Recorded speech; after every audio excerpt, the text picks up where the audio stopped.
My name's Paul Grogan. Welcome to the January 2022 Gaming Rules Monthly Roundup video log, whatever you want to call it. These are the videos that I do once a month where I basically summarise everything that I did in the last month, all of the games that I've played, and give you an update on the Patreon campaign and everything that I've got planned for the next few weeks. So yeah, big thank you to all of my Patreon supporters for funding the channel. Obviously this is a big year for me, as I announced at the end of last year that I was stepping down from my role as rulebook editor. Now that hasn't completely happened yet, as there are still a number of projects that I'm trying to wrap up. But essentially, this is going to be the biggest year of change for me since I probably launched the channel. If you haven't seen the previous video logs, I'll just give you a quick summary now without trying to repeat too much.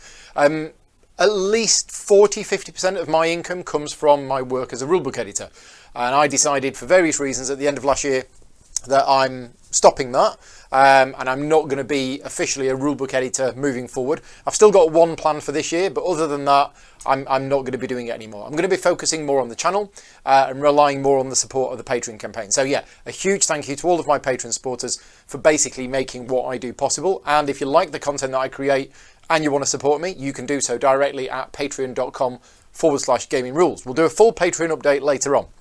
Just wanted to say a thank you right at the start. So the first thing I'm going to do is talk about all of the games that I've played. Now this is all of the games that I've played since the last video log, which was done on the 8th of December. So it's pretty much a month's worth. It's right up until yesterday. And it starts off with, and this feels like longer ago than a month ago, but this is Imperial Steam. Now Imperial Steam, I did a playthrough video for it. Imperial Steam was a game that I was very excited about.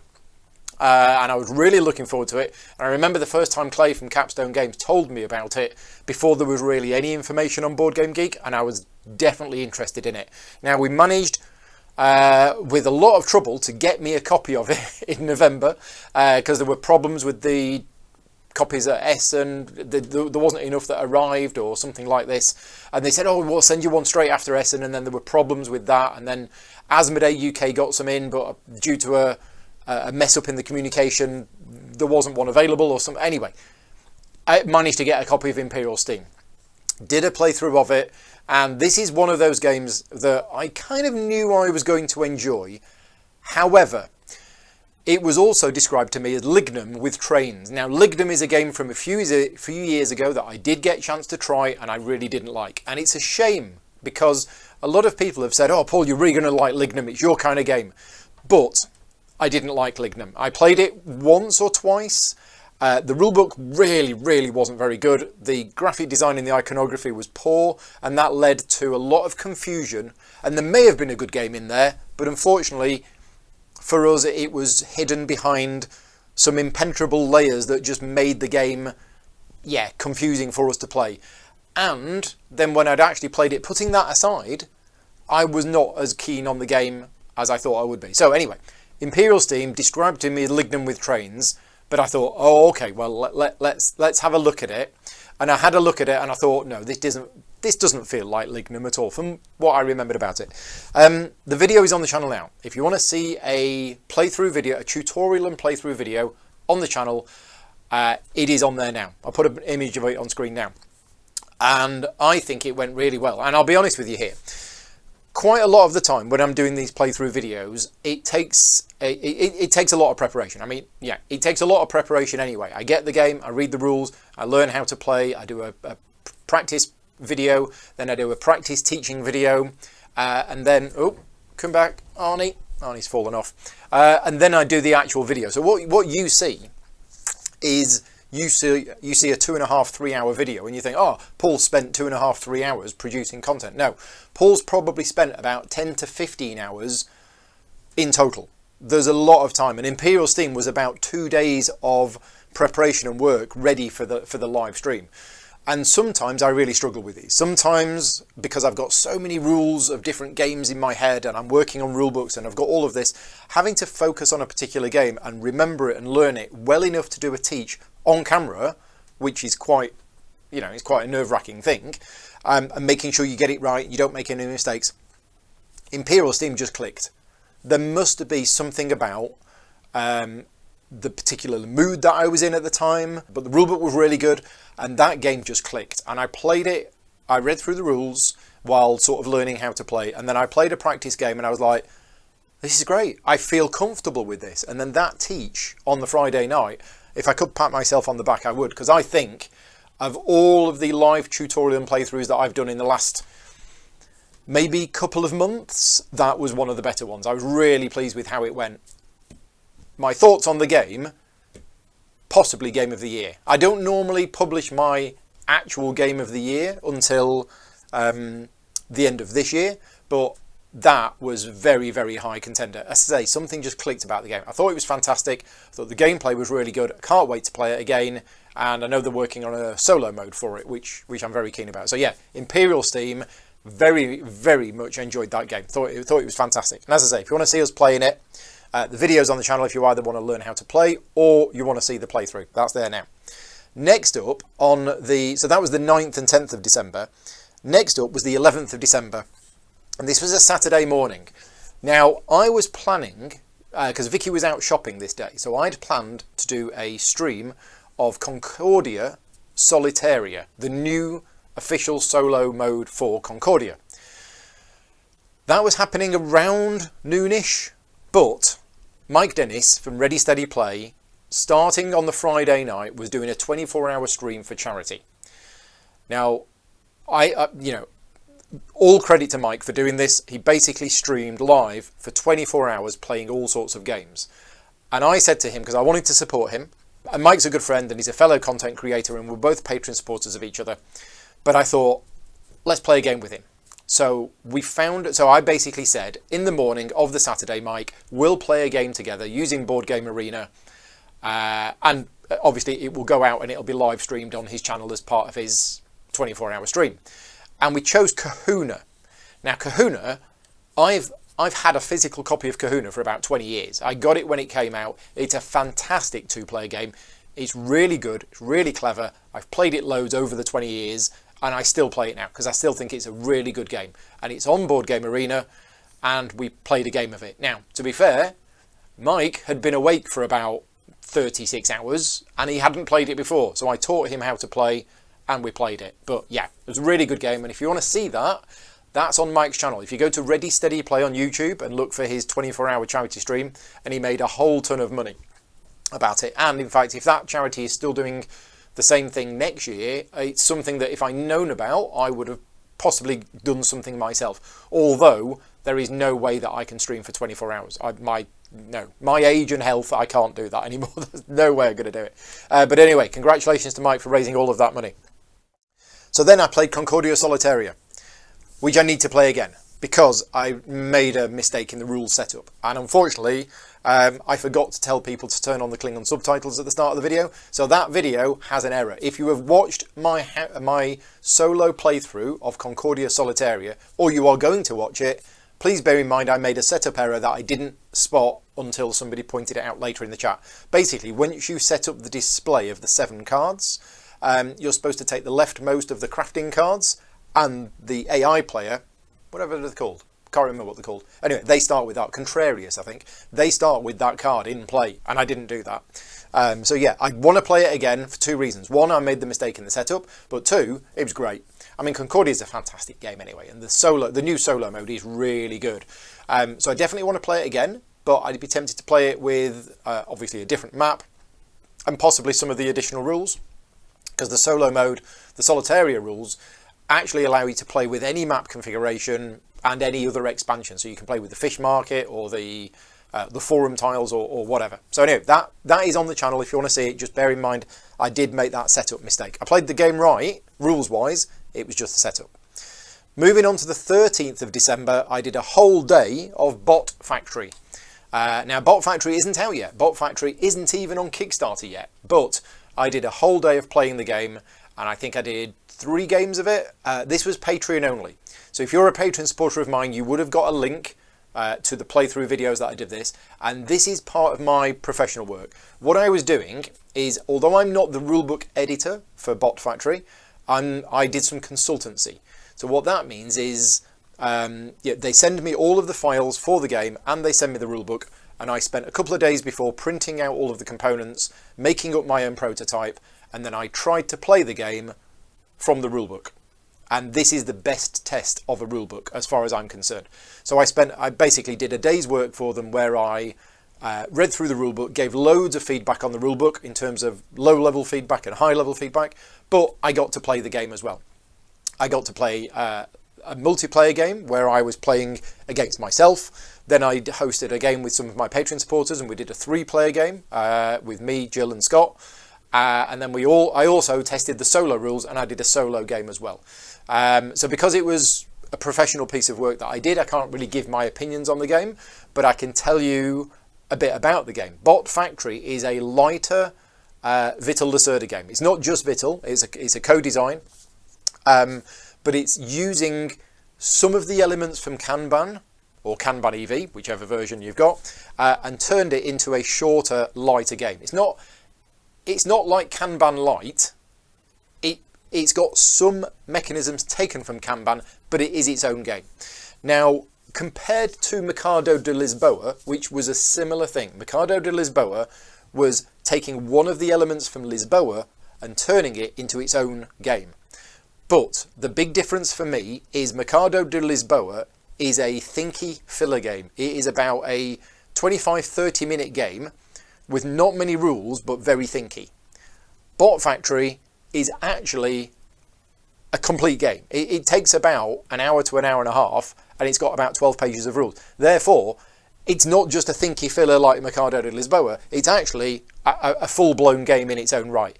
Yes, it is less complex than his other games, and yes, it is shorter, but it's not a filler. I mean, for me, a filler is like 15-20 minutes. This was an hour and a half for our game, and it would probably be an hour to an hour and a quarter if we played it again. So yeah, solid game, just don't expect a 30-minute filler.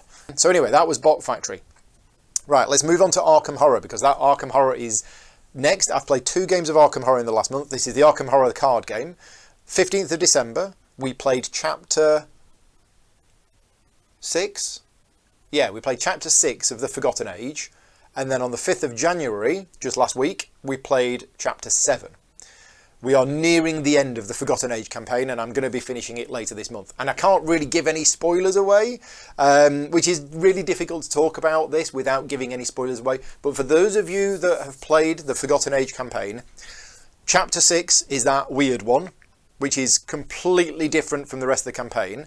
And based on how well our campaign is going, we are at the point of saying, well, look, we're just going to lose these because we're so hopelessly damaged and wrecked. We're not going to do very well at all. And in fact, 5A and 5B we did terribly at. 6, we did really well. 6, Chapter 6, it was a good story. It was an interesting one. Really enjoyed the scenario, and we actually did quite well. However, 7, that we did last week, is tricky because many people have asked me, am I enjoying the game? And I love the Arkham Horror card game. It's probably my top 10 games of all time. But when you go into a game severely damaged and punished for all of the things that you've done or not done in the campaign, oh, you didn't have a piece of chalk, lose 2, take 2 trauma or whatever. We are absolutely crippled. We're going into this adventure now. I mean, Andy's going in with 5 or 6 physical trauma, so he died in 2 turns or 3 turns. We're so badly damaged. So yes, I enjoyed, we got together and we played the game, but I also am not keen on going into a game knowing that you are never going to succeed at this. This is just going to be completely hopeless because you're all completely screwed, but still go on anyway. So we're doing Chapter 8 next week, and that will finish off the Forgotten Age campaign. I've enjoyed the story of the Forgotten Age, but I can't help feeling that we're not actually experiencing it as we possibly should experience it, because we're going in with no chance of success and just going through the motions until we die. We'll see what happens in Chapter 8. I don't know, but certainly Chapter 7 was there's no way we were going to ever succeed at this. Right, moving on. Book of Rituals on the 16th, I did an interactive playthrough on the channel of the Book of Rituals. Book of Rituals is a puzzle book that's come from Board and Dice. And they sent me a copy of this book to basically show people. And if you like puzzle games, escape room style puzzles and things like that, now Board and Dice do the Escape Tales games. And there's something called Journal 29, which isn't from Board and Dice, but is a puzzle book type thing. If you like those kinds of things, this is what this is. But if you want to check out the video on the channel, what I did is, for those people who'd pre-ordered the book, they got a set of, I think it's 3 or 4 bonus puzzles. And what I did on this video is I showed off the bonus puzzles. So I didn't give any spoilers away for the book itself.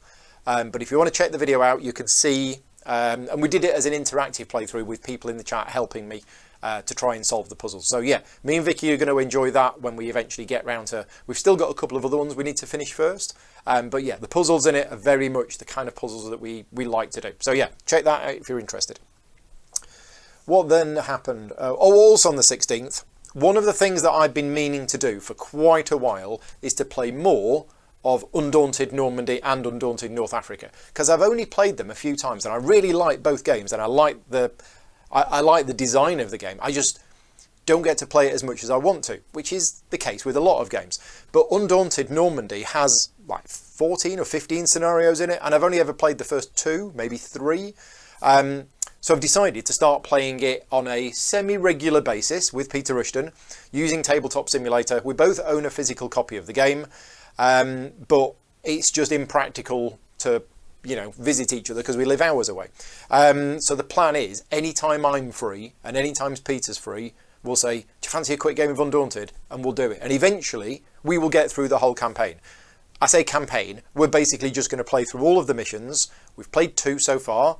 Win for the Germans. So I'm playing the Germans, Peter's playing the Americans. Currently it's 2-0 to the Germans. Watch this space. Yeah, these were streamed to Patreon supporters. So if you're a Patreon supporter of mine, you do get access to a lot of these behind the scenes videos, and that was one of the videos that we did. Just noticed Loki's walked in, so he might be making an appearance sometime soon. Oh, he's over there. Right, what's next? Maracaibo.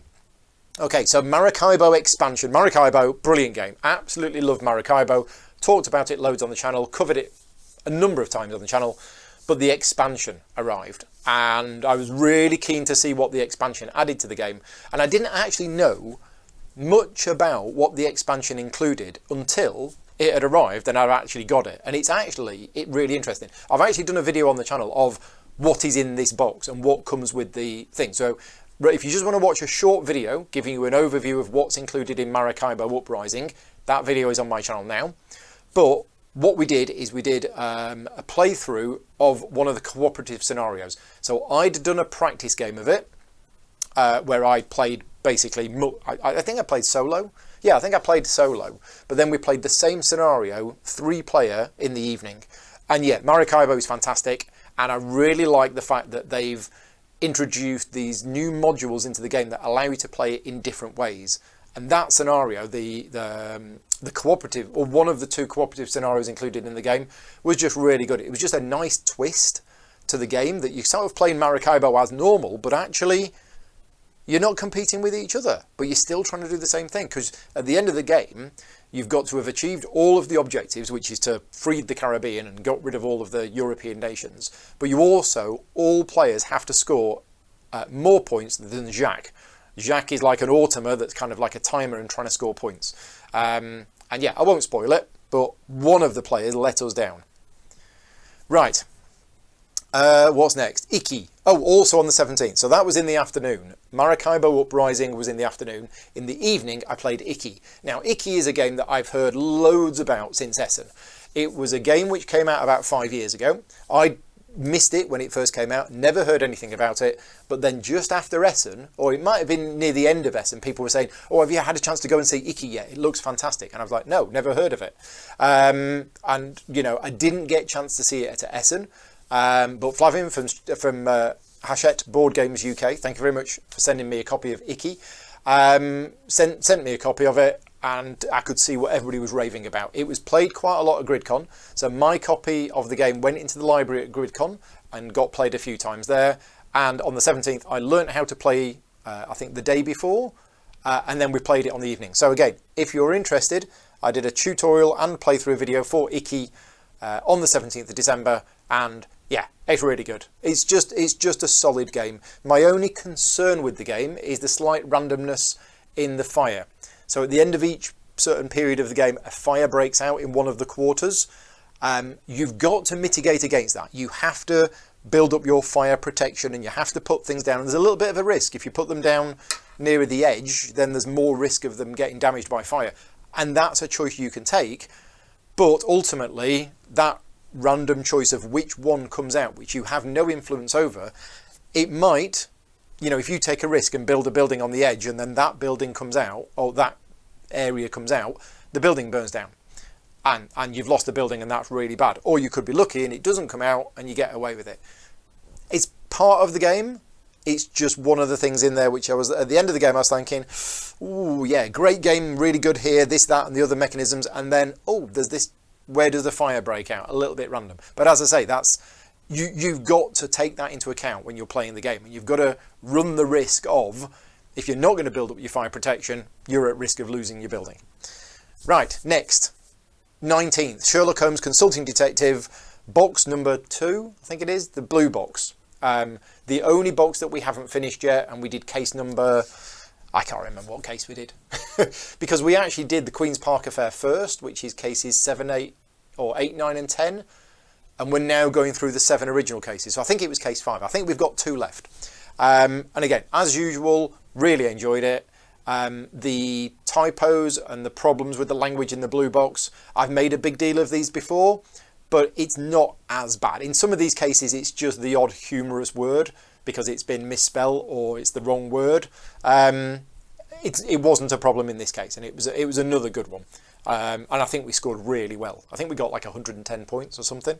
I've spoken to a lot of these people about, I've spoken to a lot of people about Sherlock Holmes Consulting Detective, and they've said, oh, we don't bother with the scoring. And it's kind of like, well, we do the scoring, we go through the motions, we ask the questions and we get answers to the questions, and we score ourselves based on how many of those questions we get right. We don't care about the scoring.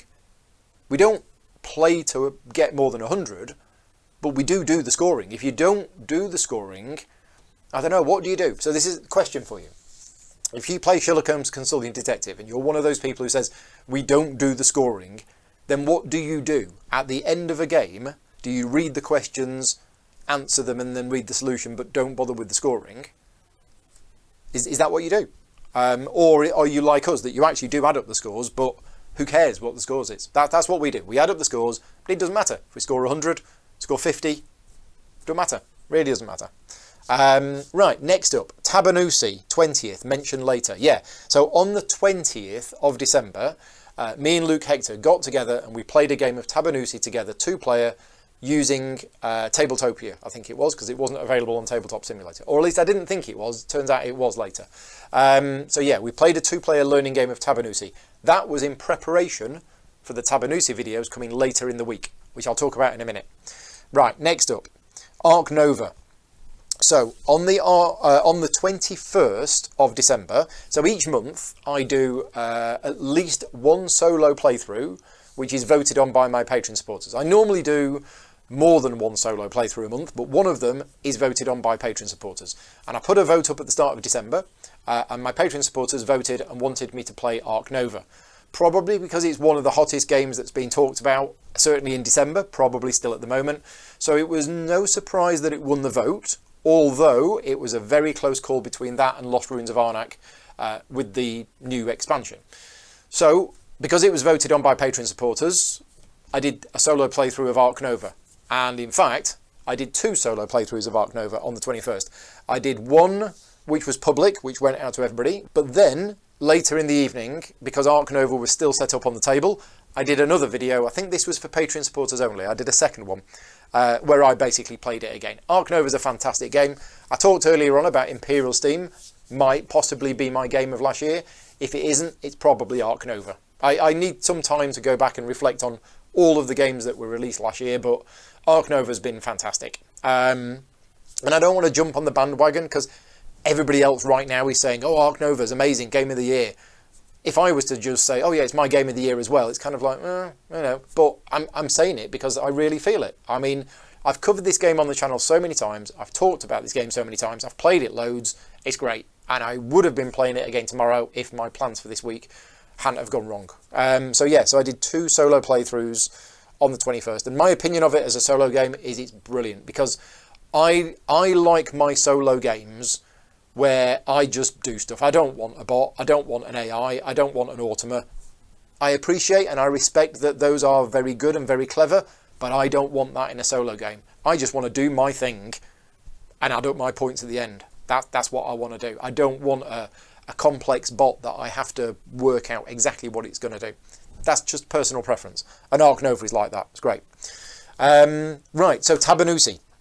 So yeah, so Luke Hector came round for the day on the 23rd of December, and we did 2 games of Tabanusi. We did a 2-player tutorial and playthrough video, and then both me and Luke tackled the solo game in the afternoon. So the 2 of us were playing together as one, and we played the solo game. Now, Tabanusi is the latest in the T range of games. This one is designed by Daniele Tascini and David Spada, and I really liked it.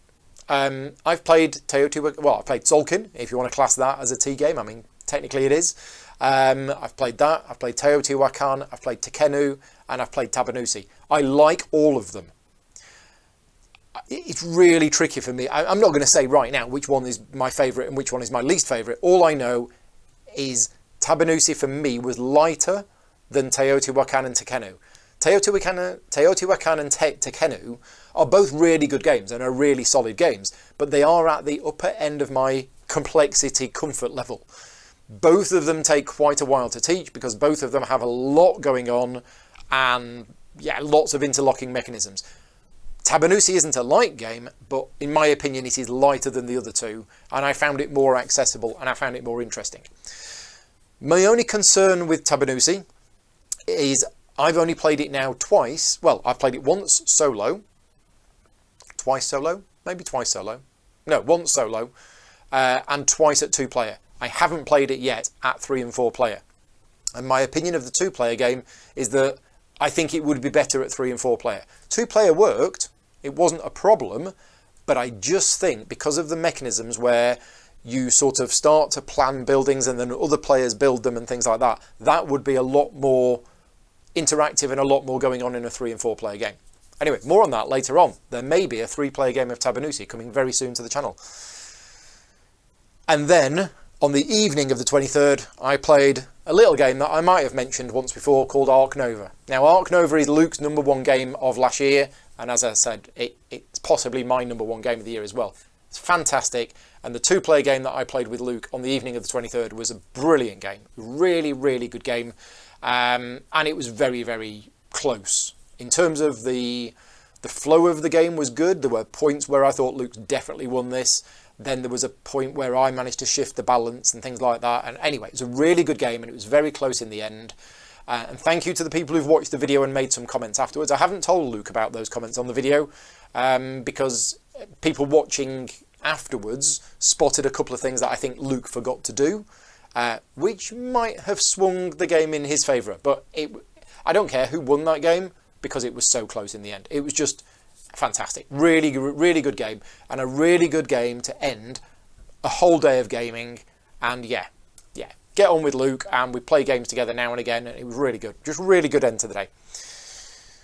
Right, other stuff that I've done. Christmas Eve, we played Just One with Vicky's family, right? Just One is a brilliant game. And yeah, I mean, I've talked about Just One before, but if you're looking for a party game with so simple rules that really interesting, keeps everybody engaged at all times, and is just good fun, and you can play it as long as you want. In fact, we played Just One, but we didn't actually play by the proper rules. We didn't play the whole 13 cards and no, there were 6 of us playing. We just went round 3 times, and that was it. And because Just One is one of those games where the fun is in the playing of the game. It's not about the scoring or anything else. It's just the fun of playing. And yeah, we had a great time. Always have a great time playing Just One. So that was fantastic. That was Christmas Eve. Over the Christmas holidays, I did a Fighting Fantasy book. So this has become a tradition now. These videos are all on the channel. These were not Patreon only videos. They're all on the channel.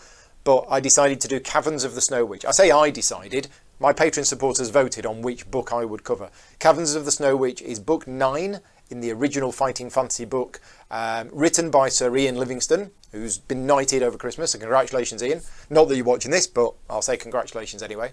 And I did a 4-part series, as I say, between Christmas and New Year, although I think part 4 was into the New Year. And again, it's an interactive playthrough. So basically the audience who are watching vote on whether I go left or right, whether I fight the dragon or not, things like that. Caverns of the Snow Witch, I enjoyed the story, and there were design parts of the book that I thought were interesting and good, but overall as a book I thought it was not great in terms of there were 2 or 3 mandatory fights which are just stupidly hard. Like, if you don't have good stats, you die.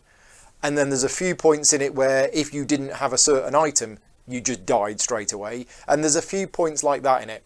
Now, as I say, I enjoyed it because I was playing it with people watching, making choices, and quite often we were like, turn to this page, you're dead. Okay, let's go back. Or a fight, oh, this fight's stupidly hard. Well, we fudge this one and we move on. If we hadn't have done that, we'd still be playing the game now. Because, 3 hours in, and you turn a page and you have a stupidly tough fight, it's just, yeah, it's a really, really hard book to do. But anyway, it was enjoyable to do because of the interaction with the audience. New Year's Eve, games that we played on New Year's Eve, just one, Time's Up, Telestrations. Again, all fun, good party games that keeps everybody engaged at all times. Yeah, that's what we played on New Year's Eve. January, on the 3rd of January, so this is the first proper game that I played this year, was Unfathomable. I have a physical copy of Unfathomable, but I've yet to find time to get it to the table. Thankfully, we found a tabletop simulator mod for it, and we played a 4-player game of Unfathomable on the evening of the 3rd, and I loved it. I really did love it. Now, let's go into this with... I used to play games like Werewolf and The Resistance and things like that many, many years ago. And Battlestar Galactica, which is what Unfathomable is based on, is a game which I own in my collection. I think Battlestar Galactica is a fantastically designed game. It's very, very thematic, and it does the traitor element absolutely brilliantly. However, over the last 5 or 6 years or so, I've really gone off these games, and that is down to not my changing tastes in games, because my tastes change over time. It's not about a change in taste, it's about my comfort level and my anxiety levels. So when I'm playing social deduction games or hidden role games or anything like that, that triggers off certain anxiety issues that I have. And especially when you're playing with a group who starts shouting and accusing each other of things and calling you liar and, accusing you of being the traitor or the werewolf when you're not and things like this. And I know it's just a game, okay? And I know it's an issue that I have, but it makes me really uncomfortable to the point where I just don't want to play these games because I don't enjoy them. However, I wanted to try Unfathomable because I really, really think Battlestar Galactica is a fantastic game. I like the Arkham Horror theme, and this was a shorter, slightly more streamlined version. So I got together, we played it over Tabletop Simulator online, and thankfully, I had no issues whatsoever. So I will play those games with the right group. And thankfully, and thanks to all of the people who played the game with me that evening, it was the perfect group for me because I had absolutely no anxiety issues. I wasn't even worried about it whatsoever at all. It was just, yeah, great. I was a little nervous because when the cards got dealt out at the start, I was the traitor. And I was like, oh, brilliant. Right, well, hang on a minute. This is the part that I didn't really like. But yeah, the game was fine. Game was really good. I really enjoyed it. And I definitely want to cover the physical game on the channel. It's just finding a time when I've got enough people to come around. So yeah, let us know if you've played Unfathomable. Leave me a comment in the video if you've played it and how it, for you, it compares to Battlestar Galactica. Because I'm really interested to find sort of a rough idea of, oh yeah, I've played Unfathomable, but I hadn't played Battlestar Galactica, or I've played both, or whatever, or something like that. Just let us know if you've played it. So that was a good one. Right, next up is Capital Lux 2 and Altry. Okay, so Capital Lux 2 and Altry were both covered on the channel public videos last Friday, 7th of January. But in order for me, as I mentioned earlier on, there's a lot of background work that goes on in preparation to these videos before what you see is Paul playing the game with his friends. So both Capital Lux 2 and Altry, I played and learned how to play them and played them the day before.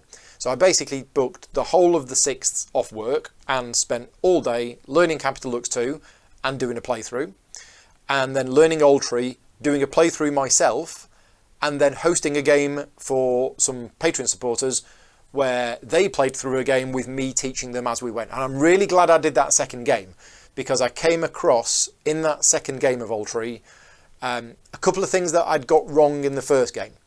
So when the public video went live on the 7th, where there was 4 of us playing it, I think it went fine. I don't think I made any rules mistakes whatsoever. It wasn't a sponsored video, but I still want to get the rules right.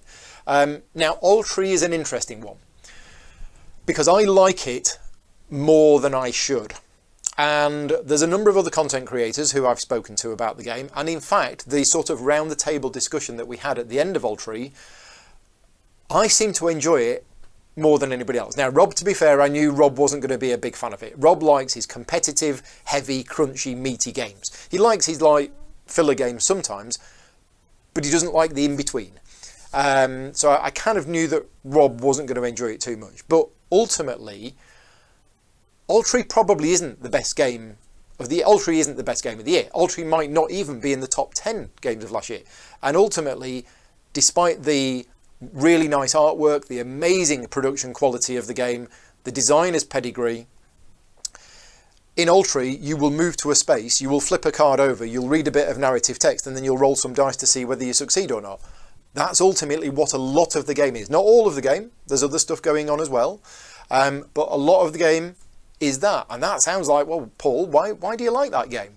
And I think for me, it's because Altry as a package, that game took us an hour and a quarter, right? If that was a 3-hour game and it was move somewhere, roll some dice, I probably wouldn't enjoy it. But Altry together as a whole package, as a family plus level game, with stories, with a little bit of a narrative, with adventures and stuff like this, I just liked it. I just really, really enjoyed it. So for me, yeah, I thought it was great. I had a great experience at playing the game, even though if I was to be very objective on the game's design, it's like, yeah, this is just move somewhere, flip a card over, roll some dice. There is a little bit of mitigation and things like that, but yeah, on the surface, it's not the kind of game that I would normally play. So yeah, if I could summarise Altry, it would be, I liked this game more than I probably should have done, if that makes any sense. Anyway, Capital Lux 2 was next. Now, Capital Lux 2 came as a bit of a surprise to me, because I was a fan of Capital Lux 1. I've owned Capital Lux 1 for a long time, and I've played it a bunch of times. And Capital Lux 1, or just Capital Lux, I didn't enjoy the first game I played of it because I didn't understand what was going on at all. It's an extremely clever game. It's a very clever, fairly simple rules, but do I play the card here or do I play it there? Oh, but if I play it here, that does that. But if I play it there, oh, that's going to mess this up. Oh, and what's he doing? Oh, yeah, right. That's pretty much the rules. There you go.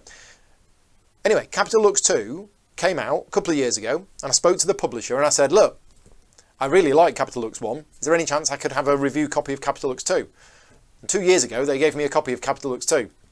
And I've been meaning to cover it on the channel ever since. I think it was 2 years ago. Maybe it was 1 year ago. I don't know. But I've had a copy for ages. Anyway, last Friday I went, right, this is going to get covered on the channel. So I did one of these behind the scenes videos where I basically get the game out, open it, punch it out, learn how to play the game. And I'm reading it and I'm going, wait a minute. This is the same as Capital Lux 1. So the reason it confused me is I thought Capital Lux 2 was the second game in a series of Capital Lux games that was like a different game. It's not. Capital Lux 2 is actually a second edition of Capital Lux, okay?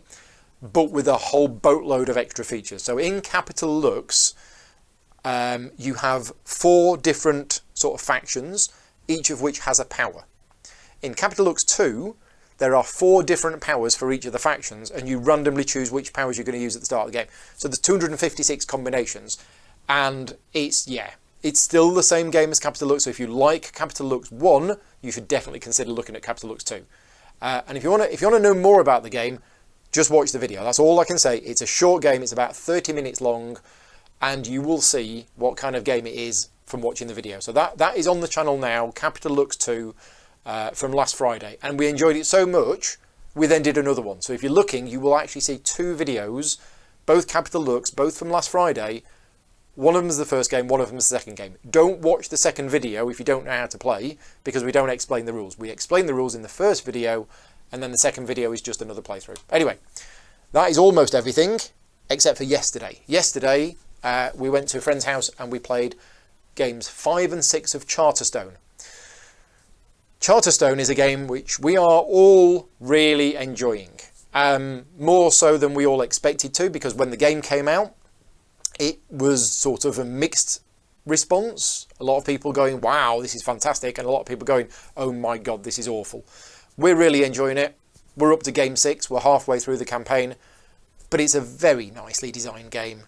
It's just, it's not exceptional. It's not, oh my god, this is fantastic and this is new and this is clever. But the way that it's packaged together and the way that it's all done is just nice. And it starts off very simple, but it turns into quite an involved game with a lot of different things going on. So yeah, there's a lot of clever parts of the game design, but the games are taking us about an hour and a quarter, hour and 20 to play. And it's nice that a couple of things change each time you play. But we're at the point now where I'm hoping nothing else gets added, because it's already quite complex. And I know there is more stuff going to be added, because it says at the start there's 7 types of cards, and only 5 of them have been revealed so far. So there's 2 types of cards which haven't been added into our campaign yet. So yeah, that'll be next. We're meeting up every sort of 3 weeks and playing a couple of games each time we meet up. So we will finish it in March. We'll finish Charterstone in March. It isn't a game that I would probably play again physically, but I do want to play the digital campaign. I do have the digital app. Akram Digital have done a fantastic job with the digital conversion of the game, and I've played through a whole bunch of games on it. But I want to get together with some people and play a digital campaign. Maybe all in one day. That'll be fun. Right, that is all of the games that I've played in the last few months. Now, before I move on, I just wanted to say something. And this is in response to a couple of troll-like comments that I've received on some of my YouTube videos. And I know that those people who leave those comments, I know a lot of people say, oh, don't listen to the trolls and everything else. But, and these weren't like, you suck kind of comments. These were critical comments about some of the things that I've done and the way that I've said things, to the point where it's made me feel like I want to sort of give a response here. And I'm giving a response here knowing full well that the people who left those comments are not watching this video, but it has made me think about wanting to say something. And a lot of you know this already, and I've kind of touched on it earlier on, is about what you see when I do a playthrough video in an evening. Is you see the start of the video and me going, hi, my name's Paul Grogan and welcome to this video. What a lot of people don't, and I was having a chat with somebody on Discord as well a couple of weeks ago, and he said, well, how long does it take you to prepare for a video? And I said, well, about 10 to 12 hours. And he was like mind blown. He said, well, I thought you just read through the rule book and then did the video. And it's like, no, that's not how it works. So yeah, when you see a video on my channel and it is a playthrough video or a tutorial and playthrough video, there is at least 6 to 10 hours of work that's gone on before that. And you may think, well, how has it taken that long? Well, first of all, setting up the studio each time, getting the camera angles right, doing all of the thumbnails, learning the game, practicing playing the game, practicing teaching the game, sitting there, spending an hour and a half writing out a rough teaching script of how I would teach this game. As I say, that's all behind the scenes stuff that, you know, a lot of people don't see. Patreon supporters do see some of the behind the scenes stuff because I do a learning video, but there's a lot of work that goes into it. And the reason why I'm mentioning this is when that is a sponsored video, I take that time it takes into account when charging the publisher. Okay, so the publisher doesn't get charged for 3 hours of work if it's a 3-hour playthrough. The publisher gets charged for the amount of time it takes me to create the video, and that's standard across the industry. But on my channel, it's not always sponsored playthrough videos. You will know that, let's just have a look. Altry, Ark Nova, Capital Lux 2, Icky. What else is on there? Concordia Solitaria. yeah, so those videos, none of those were sponsored, okay? And all of those videos took a lot of time in preparation and planning, and that's just how it works. So yeah, just wanted to say, when you see a playthrough video, just be aware there's a lot of work that goes on in the background before it's on the channel. Right, next up, other things that have been on the channel in the last month. I did an unboxing video for Polis. Now, that made me happy because Polis has sat up there on the shelf in shrink for about a year. And it made me happy that I finally got round to taking the shrink off and unboxing it. Unfortunately, and I say unfortunately because everybody who's played Polis has said it's fantastic and the game is really well respected and really supposed to be really, really good. And after doing the unboxing, I was like, this looks really, really good. And I say unfortunately because it's now calling out at me and it needs playing. And I really wanted to find time last week to play it, and I didn't. And I really wanted to try and find time this week to play it, and so far I haven't. So yeah, I'd like to say Polis is going to get covered on the channel soon. It's a 2-player game, so that really restricts me. Like when I do a mail out to my friends and say who can come round on Friday, if 3 people say yes we can come round on Friday, I can't do Polis. If only one if we are ever in a situation where only one person gets back to me and says I can come round on Friday and nobody else can, bang, we'll get Polis to the table. But it's another one that I'm going to have to learn. It's quite a heavy game. There's a big rule book, and it's going to take me at least a day to learn the game, prepare it and practice it ready for a video. But did an unboxing video and it looks great. I also did the live Q&A at the end of December. I also did a live show on New Year's Eve. So I got together with Luke Hector, Mark Dainty, Tom Heath, the 4 of us got together. We did a live show on New Year's Eve where we talked about our gaming highlights of the year. Not necessarily our best game of the year, just great things that we've done over the year and good things that we've really enjoyed. So if you're interested in that, I called it Top 10 Gaming Moments or Gaming Highlights of 2021. But anyway, that's there on the channel. That was really good fun. It was just like an hour and a half of us chatting about stuff on New Year's Eve while Vicky was downstairs cooking food. I did a Patreon-only stream of Bloodsword. Bloodsword is a choose-your-own-adventure book, a multiplayer one, and I did that for a few of my Patreon supporters. That was fun. Telestrations. Oh yeah, I did the Telestrations game from New Year's Eve. I actually kept all of the bits of paper that we used for it, and I did a quick stream again for Patreon supporters where I just went through all of the Telestrations. That was posted to Slack, so if you're interested in that, that is there. And yeah, there's lots more behind the scenes videos that I've done over the last month as well. So yeah, that's all the content that I've made. Right, Patreon update. Let's talk about where we are. December was a relatively good month. It was still up, which means it's a good month. It wasn't as good as October or November, but still positive. So a big thank you to all of my existing Patreon supporters for sticking with me, and a big thank you again to all of the new people who've joined. There were 35 new Patreon supporters in December, which is amazing. Unfortunately, I lost 23. So 23 people left the Patreon in December. So there's a net increase of plus 12.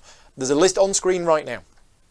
This is all of the new supporters in December, but as I say, what I haven't listed is I haven't listed the 23 people that went, so this looks better than it actually is. And a big thank you to all of the Patreon supporters who've increased their pledge from a lower level to a higher level.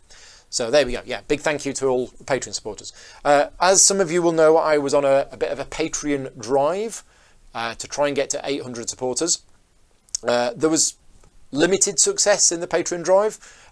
We didn't manage to make 800. I think we got very close in December. I think we may have been like 12 to go or 13 to go. Unfortunately, at the start of each new month, when the Patreon billing cycle runs, I normally lose about 10 to 15 supporters, right? Now, they don't leave. They are just no longer active supporters. And I think that is down to the way that Patreon's billing system works. And if you're a Patreon supporter of somebody and your credit card expires or something like that, quite often you don't get a notification about it. I see it. I see that, oh, I've suddenly lost 15 supporters, but nobody's left. How has that happened? And it's because Patreon, if your credit card has been expired or whatever, and it can't take the monthly payment from you, it deactivates you as far as my Patreon support goes. And that's why at the start of each month, there's a sharp drop in the number of people that are supporting me. Also, I think on January the 1st, about 5 people did actually leave the Patreon and withdraw their support. So yeah, it wasn't a good start to the month, but it's picked up a little bit, and we're now 25 supporters away. We will get to 800 at some point. But yeah, we are currently 25 supporters away from 800, and I do have something special planned when I get to 800. So yeah, like I said at the start, if you like the content that I create, this video, and at least 50% of all of the other videos that I make are only made possible through the support of the Patreon. So patreon.com/gaming rules, only if you're able to. Please don't feel you have to. Every month I do a contest. Last month's contest was to win a copy of Brick and Mortar, which was kindly donated to me by Nick from Octoraf Games. I did the draw a couple of days ago. Now, to enter this, well, you don't actually need to enter it. Basically, if you are a Patreon supporter at producer level or higher, you automatically get entered into the draw. And I did the draw, and the winner was Emma Smith. So congratulations, Emma. I've already spoken to you about the game, and Nick now has your address, so he can get you a copy of it. Let us know when it arrives. Brick and Mortar is a game that I did cover on the channel. Was it November? It was either November or December. I can't remember. Very clever game. Another one that I want to play again. But yeah, that's there. So congratulations to Emma. This month's contest is actually for a copy of Zhang Nan from Mo Ideas. Now, Zhang Nan was on Kickstarter at the end of last year. Unfortunately, it didn't do as well as they hoped on Kickstarter, so the Kickstarter was cancelled. They've been fixing some bits, they've been updating the game and everything else, and it's going to be going back on Kickstarter later this month. I'm due to do a playthrough video of it near the end of the month. They are supposed to be sending me some updated components for me to do the playthrough video, and I'm going to be doing a giveaway. So I'm going to be doing the draw at the start of February. And again, as mentioned, you don't have to enter this contest at all. If you are a Patreon supporter of mine at producer level or higher, you automatically get entered into the draw. So good luck in advance. And the way that it will work this month is that I will do the draw while the Kickstarter campaign is going on. So that if you have already backed the game and then you win, you can cancel that. Or if you're hanging fire on whether to back it or not based on whether you win, you can do that as well. So yeah, thank you very much to Mo Ideas for supporting the channel by giving me a virtual copy of the game to give away. Obviously, you will only get the game when it delivers on Kickstarter, but that's always the case with these Kickstarter giveaways. Right. What's coming next this month? Well, this week is very exciting. I know, I'm 51 years old. I shouldn't get this excited about games, but later this afternoon and then tomorrow, I am going to be doing Hermagor Market that I'm sure nobody's heard of. And this is exciting because a few weeks ago, I think it was in December, I got an email out of the blue from designer Emmanuel Ornella that said, "Hi Paul, I've got a game coming out next year. It's a print and play called Hermagor Market. I'm wondering if you'd be interested in doing a video." What he didn't know is that I'm a big fan of his, right? I've got like 4 of his games, right? Ultramare, Hermagor, Assyria. Yeah, I've got some of his games and I really like them, and they're all underrated. And Hermagor itself, I think, is a fantastic game. Anyway, I'm doing that later today. I'm going to be learning how to play, and then I'm going to be doing a video tomorrow. It is a Patreon-only live video tomorrow, but it will then be edited and will become a public video that the designer is going to use for his... I don't know, he might be going on Kickstarter with it, I'm not sure. But yeah, I'm doing that, so that's quite exciting. On Wednesday, I am doing some rulebook consultancy. Again, I'm not an editor anymore, but I am doing rulebook consultancy for Time of Empires. This is a new game from Pearl Games, which I've heard described as a little bit like Deus, but it's got hourglasses in it. I don't really know much about it, but I'm going to be doing a rulebook consultancy. We're going to try playing the game from the rulebook and see how we get on. That's happening on Wednesday. That's not going to be covered on the channel. That is a private piece of work that I'm doing for the publisher. Wednesday night, I said I'd talk about this, Tabanusi. As I mentioned earlier on, I've only played Tabanusi at 2-player, and I really think it would be much better at 3-player. So, Stephen and Paul that are coming round to play Time of Empires with me on Wednesday afternoon are staying for dinner, and then we're going to play Tabanusi 3-player. So that's happening on Wednesday, and I'm really looking forward to playing Tabanusi again because I really enjoyed it, and I wanted to try it again 3-player. Thursday is super exciting because Perseverance should be arriving. Now, before you all get insanely jealous and say, why is Paul Grogan getting a copy of Perseverance when I want a copy of Perseverance? Perseverance is due to be delivered to backers sometime later this year. I think maybe March or April time. I'm getting an early copy of the game because I'm going to be creating some videos on how to play the game, and therefore I need to have a copy of the game to film it in order to do that. And that copy should arrive with me. It actually should arrive on Wednesday. But on Thursday, what I am doing is I've booked out the entire day. A friend of mine is coming round, another Paul, and we're going to be basically playing through Perseverance, probably episode 1 and 2. I think we'll have time for both, because I think Paul's coming round in the morning, staying for lunch, and we're going to literally spend all day playing Perseverance. That will be a Patreon-only stream. That's not a video which is really suitable for the public, because it will be literally me going, oh my god, I've not played this game in a year, how do you play this game? It's going to be a very, very rough video. It's basically, I've got a friend round and we're going to sit down and we're going to learn how to play the game, but I'm streaming it for Patreon supporters. Mindclash have allowed me to stream it for Patreon supporters. So if you want to see me fumbling my way through the rules to relearn the game, that will be happening on Thursday.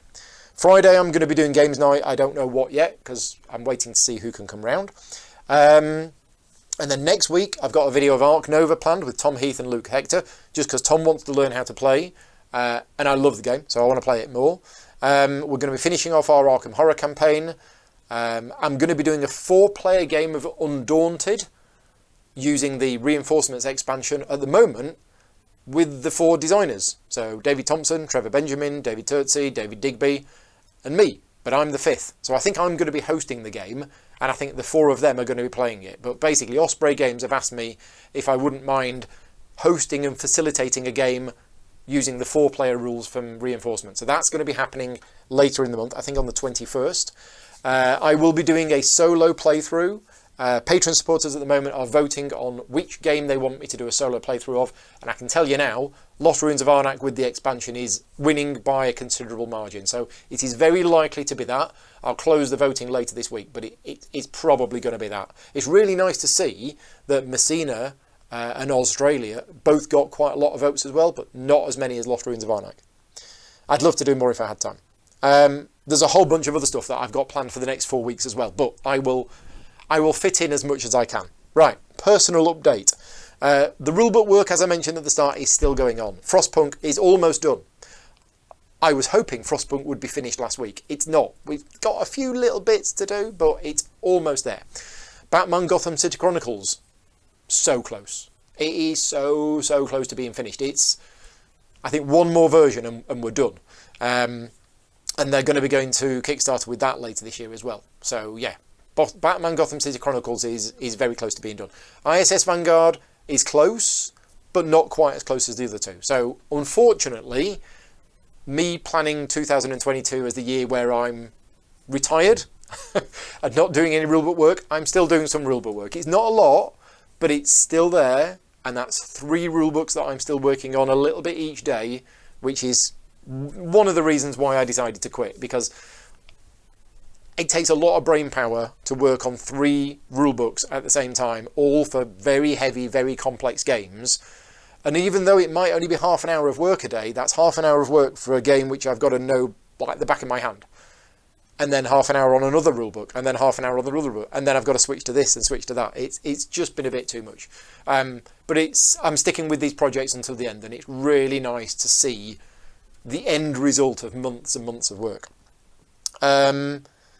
Other than that, I've been making a small dent in my list of games to cover on the channel. I basically, to try and help my feeling of being overwhelmed, I made a massive big list of all of the games that I want to cover on the channel, and I prioritised them all. It's about 50, and as of last week, it went down by 3 and up by 1. So I've made a small dent in it, but obviously more games are being added to it all the time, and I'm trying to get games off the list. So it's nice for me, it's therapeutic for me to have it all there in a list, so I feel less overwhelmed, because I just look at the list and I go, there you go, it's all written down. I know there's a lot, and I know I don't have time to do everything, but at least it's all there in a list. So I've been making a small dent in that. But every time I get 5 minutes to myself, I just think, and especially because my mind is in the, you're not doing any rulebook work. I still am, but my mind is in the already retired and moved on.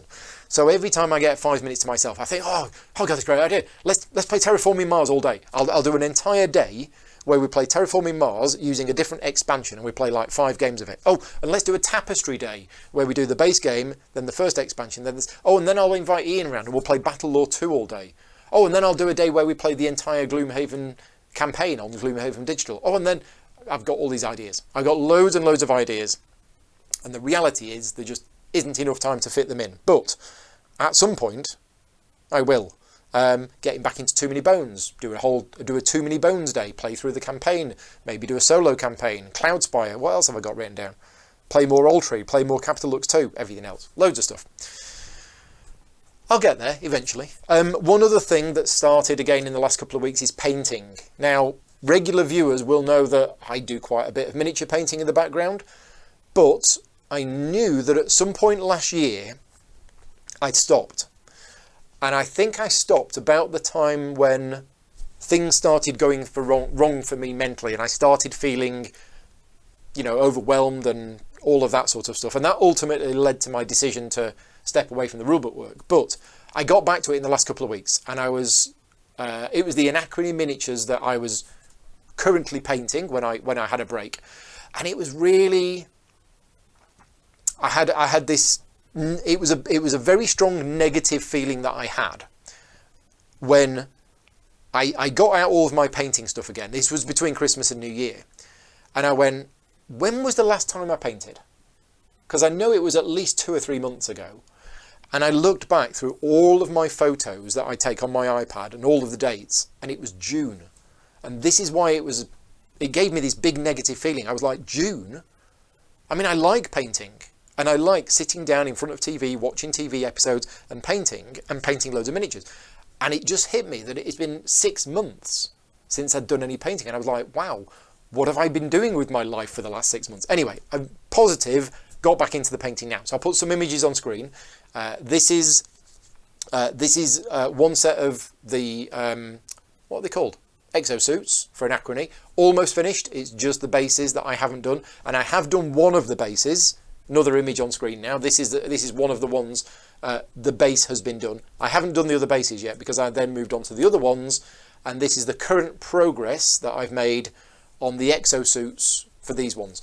After I've done these two, I'm going to have a bit of a break because I need to go back and paint some more miniatures for Batman Gotham City Chronicles, because I am planning a video in a couple of months' time for Batman Gotham City Chronicles, and I want to make sure that I have painted all of the miniatures that I need for the particular mission which we're playing. Now, there's 23 missions included in the book, and there's like 250 miniatures in the game, or 260 miniatures in the game. I've painted like 65 of them, which is a lot, but it's only enough to play 2 of the missions. So I think the mission that I'm going to be playing in this video is a plant invasion. So I've got about 12 miniatures that I need to paint, so that I've got enough for that particular scenario. So yeah, I'm going to have a break from Anachrony after I've finished these ones, which should be this week, and then go back to painting more from Batman. But anyway, that is a painting update. But that's everything. That is pretty much what I've been doing in the last 4 weeks since the last video log. Thank you very much to everybody for watching. If you've got any comments on any of the games that I've covered or anything else, please leave them as a comment. And as I mentioned at the start, if you do like the content that I create, obviously give the video a thumbs up. But please consider supporting me at patreon.com/gamingrules. Until next time, take care and thanks for watching.